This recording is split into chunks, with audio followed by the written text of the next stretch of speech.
Makaroni po-flotski, qovurma makaronlar. Qaynab chiqqan suvga makaronlarni solamiz. Bir qoshiq tuz ham solvoramiz. Tovaga yog' solib, baland olovda piyozlarni qizartirib qovuramiz.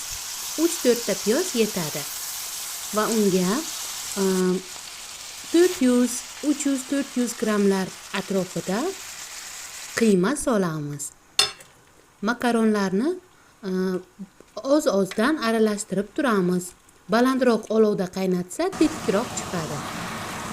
Qiymalarimizni ham yaxshilab qovurib, piyoz bilan birga dimlab yaxshilab qovurib olamiz. Qovurayotganda tuz va boshqa ziravorlardan ham foydalanish mumkin. Qiymamizni ta'mi juda ham yaxshi bo'lishi uchun unga ko'katlar solishni ham unutmaymiz.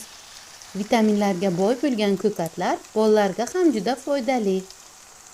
Unga soya sousidan ham solib yuboramiz.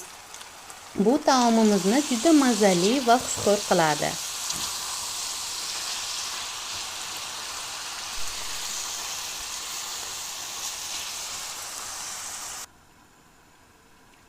Mana makaronlarimiz ham tayyor.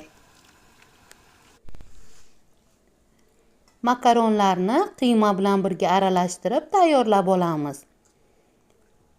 Qovurma makaronlarimiz tayyor. Uni turli xil souslar, piyoz, ko'katlar, qatiq, smetana, hamma narsa bilan iste'mol qilsa bo'ladi. Soyada marinovka qilingan oq piyozlar, turli xil ko'katlar,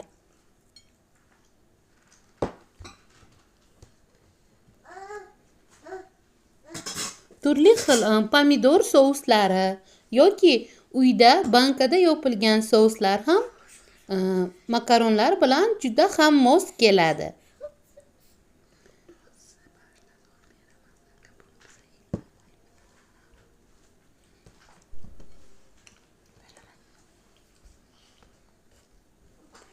Uyda tayyorlangan qatiq yoki do'kondan olingan smetana ham unga juda ham mos keladi. Vitaminlarga boy bo'lgan qovurma makaronlarimiz ham tayyor. Yoqimli ishtaha.